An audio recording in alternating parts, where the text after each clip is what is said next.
അറിയിക്കാനുള്ള കാര്യം. അതോടൊപ്പം തന്നെ നമ്മുടെ ലൈസൻസ് എല്ലാം പെപ്ജി കാർഡിലേക്ക് മാറ്റാൻ വേണ്ടിയിട്ട് മോട്ടോർ വാഹന വകുപ്പ് ആവശ്യപ്പെട്ടിരുന്നു. കഴിഞ്ഞ ഏപ്രിൽ 1 മുതലാണ് ഇത് പെപ്ജി കാർഡിലേക്ക് മാറ്റി തുടങ്ങിയത്. നമുക്ക് ഓൺലൈനായിട്ട് അപേക്ഷിക്കുന്ന സമയത്ത് 200 രൂപയും 45 രൂപ പോസ്റ്റൽ ചാർജും ഉൾപ്പെടെ 245 രൂപക്ക് നമുക്കിത് പെപ്ജി കാർഡിലേക്ക് മാറ്റാം. ATM കാർഡ് രൂപത്തിലാണ് ഇപ്പോൾ ലൈസൻസ്, RC ബുക്ക് എല്ലാം വരുന്നത്. ഇതെല്ലാം മാറ്റാം. പക്ഷേ ഇത് മാറ്റാൻ ഇപ്പോൾ 200 രൂപ ഉള്ളത് 1300 രൂപയാകും.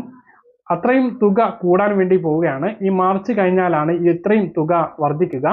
അതേസമയം നമുക്ക് എന്തെങ്കിലും മാറ്റങ്ങൾ വരുത്താനുണ്ടെങ്കിൽ, അതായത് ലൈസൻസ് പുതുക്കുക, ലൈസൻസിലെ പേര് മാറ്റുക, സിഗ്നേച്ചർ മാറ്റുക, ഡേറ്റ് ഓഫ് ബർത്ത് മാറ്റുക, ഇങ്ങനെ എന്തെങ്കിലും മാറ്റങ്ങൾ വരുത്തുകയാണ് എങ്കിൽ നിങ്ങൾക്ക് ഈ ഒരു പണം അടക്കാതെ തന്നെ മാറ്റം വരുത്താനുള്ള ചാർജിൽ ഇത് ഉൾപ്പെട്ടുകൊണ്ട് നിങ്ങളുടെ പുതിയ ലൈസൻസ് പെപ്ജി കാർഡിലേക്ക് വരും. അതുപോലെ തന്നെ RC ബുക്കും